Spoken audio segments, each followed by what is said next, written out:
আচ্ছা, আপনি একটা জিনিস খেয়াল করেছেন কিনা জানি না, রিসেন্টলি একটা ভিডিও ভাইরাল হয়েছে যে আমাদের শহরে যে ছেলেটা কথা বলার জন্য চেষ্টা করছে, মেয়েটা কথা বলতেছে না, বাট পাশে থেকে কেউ একজন বলছে আপনি কে, পরে বলতেছে যে আমি ওর হাজবেন্ড। তো আমি বিষয়টা কি এমন একটা জিনিস বোঝাই যাচ্ছি, দেখেন যে আমরা ছেলেরা না যে শত মানুষের ভিড়েও না ভালোবাসার মানুষটির কাছে নত হতে চায়, শত মানুষের ভিড়েও না ভালোবাসার মানুষটিকে সাথে কথা বলতে চায়। আমাদের মানে সেই ভয়টুকু লাগে না যে এখানে কথা বললে হয়তো বা সিনকেট করলে আমাদের সমস্যা হবে, কিন্তু আমরা চাই কথা বলতে। কারণ ভালোবাসার মানুষ যখন ছেড়ে যায় না, তার মাথার ভিতরে না ওই জিনিসটাই কাজ করে যে আমার ভালোবাসার মানুষটিকে আমি কিভাবে ফিরিয়ে আনবো। প্রত্যেকটা ছেলেকে জিজ্ঞেস করেন, প্রত্যেকটা ছেলে না আপনাকে একই কথা বলবে। তো দেখেন যে একজন স্ত্রী তার সাথে কথা বলার জন্য রাস্তার মাঝে সিনকেট করছে, তবুও তার সাথে কথা বলতে পারছে না। তো ভালোবাসা না আসলে ছেলেরা না মানে শত মানুষের ভিড়ও না নির্লজ্জ হতে পারে, কারণ তাদের ভিতরে না ওই জিনিসটাই কাজ করে যে আমি আমার প্রিয় মানুষটাকে চাই, আমি ছোট হতে চাই, তবুও আমি আমার ভালোবাসার মানুষটিকে চাই।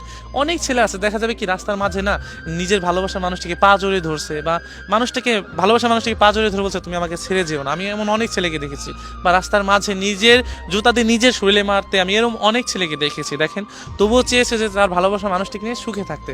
তো দেখেন এই ছেলেটার, জানি না এই ছেলেটার আদৌ সংসারে কি হয়েছে। তো একজন মানুষকে যখন ভালোবেসে সারা জীবন থাকতে চায়, তখন তাদের ভিতরে ওই জিনিসটাই কাজ করে যে আমরা স্বামী স্ত্রী বা আমরা এই মানুষটাকে লাগবে।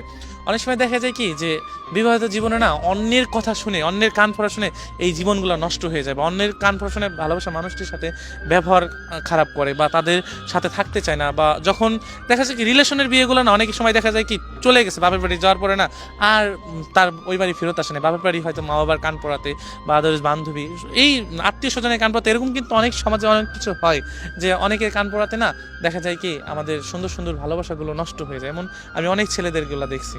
তো দেখেন এই যে মানুষ নির্লজ্জের মতো ভালোবাসার মানুষটির পিছে ছুটে যাওয়া, হাজারো অবহেলা করার পরেও তোমার পিছু পিছু ছুটে যাওয়া, সেটাকে তুমি ভালোবাসা বলবা কিনা জানি না, কিন্তু আমার দৃষ্টিতে আমি অবশ্যই ভালোবাসা বলবো।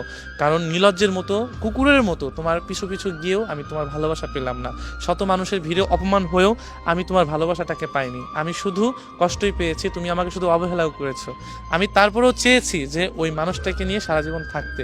এমন অনেক ছেলে আছে জানেন যে হাজারো অপমান অপদস্থ হওয়ার পরেও না ওই মানুষটিকেই চেয়েছে যে আমি ওকে ভালোবাসবো। এমন এমন অনেক ছেলেই আছে যে প্রিয় মানুষটা অন্যজনের সাথে রিলেশন করেছে, অন্যজনের সাথে চলেও গিয়েছে, তবুও তাকে ফিরে আনতে চেয়েছে যে না আমি ওকে ছাড়া থাকতে পারবো না।